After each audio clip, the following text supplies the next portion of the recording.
Main thing right now is that we have lost a lot of value in our properties, and there's some people that need to refinance.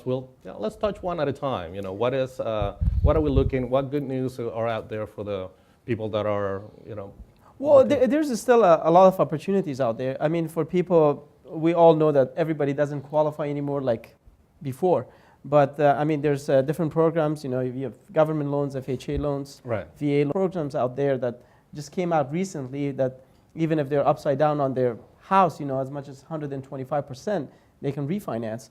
But they have to have good credit and the income. And So those type that's of very things. good news. Actually, regardless of property value, it can be upside down, and they still will have an opportunity to refinance because we have some very low rates right now. We've heard some, 4 or 5% interest. Well, actually, right now the rates are under 5%. And back to what you were saying, what's going on in the market right now, one of the best things that's happening right now is the government actually extended the $8,000 home buyer's credit, which is great. It was supposed to expire December 1st, but they actually extended for the time being. Fantastic. So Buyer's market. Buyer's market, exactly. And rates, refinance. And rates under 5%, 4.5% to 5%, you're not going to get any. Now, that is a winning combination right there. Yes. Now, to qualify or to get, approved, basically, we're looking, because, it's a different world, what you're actually explaining, what was, a couple of years ago, and what, it's all over the news.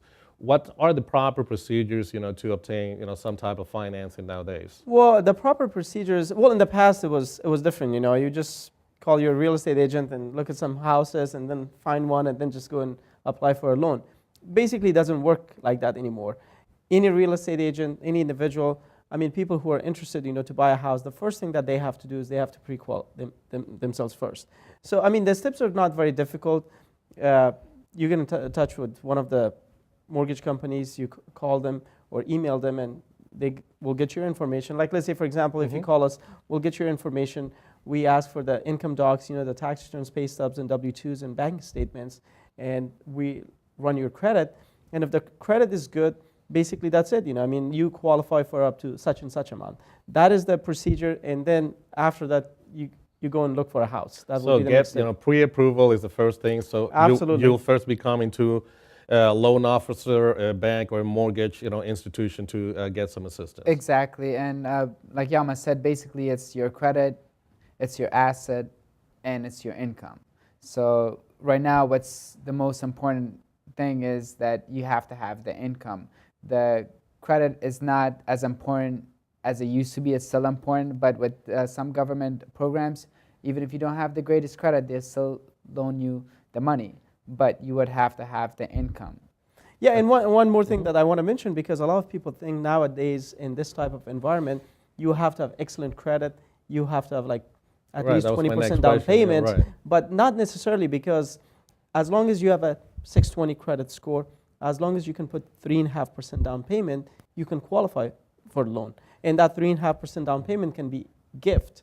And in some cases, if your income is not sufficient to get you qualified, you can have maybe a family member as a non-occupant co-borrower, and that person doesn't have to live even in the state of Virginia. So, I mean, there's so many opportunities. I mean, the potentials are there, but it really depends on each client. Now, who should be looking into or just considering to find out, would it benefit me to try to refinance, today? Well, they have a rule of thumb that they said if your interest rate is about 1% lower than your current interest rate, then you should consider refinancing. But it's always case by case. Sometimes, people need to pull money out of their house. Sometimes a good rule of thumb is that if your rate is, let's say, 6% and you can get 4.875 or even 5%, that should be sufficient for you to go ahead and refinance. Or at the same time, let's say you have an ARM loan. Because that's another thing. Those are the dangerous ones. You have a 5-year ARM, that's going to expire, reset within a year or two. So you want to put yourself into a fixed rate, even if your payment is not going to reduce by so much. Or in some cases, maybe you have an interest-only loan and you want to put yourself into a fixed rate. So the payment might going to increase, but you're getting yourself into a fixed rate. So we want to get away from those predatory loans, huh? Yes. Absolutely. Yes, and get something on a fixed, right now, 30, 40 years fixed? All the popular people are having a 30-year fix now, but it is the most popular one that we see. About 90 to 95% of our client is getting the 30-year fix, which in my opinion is a very safe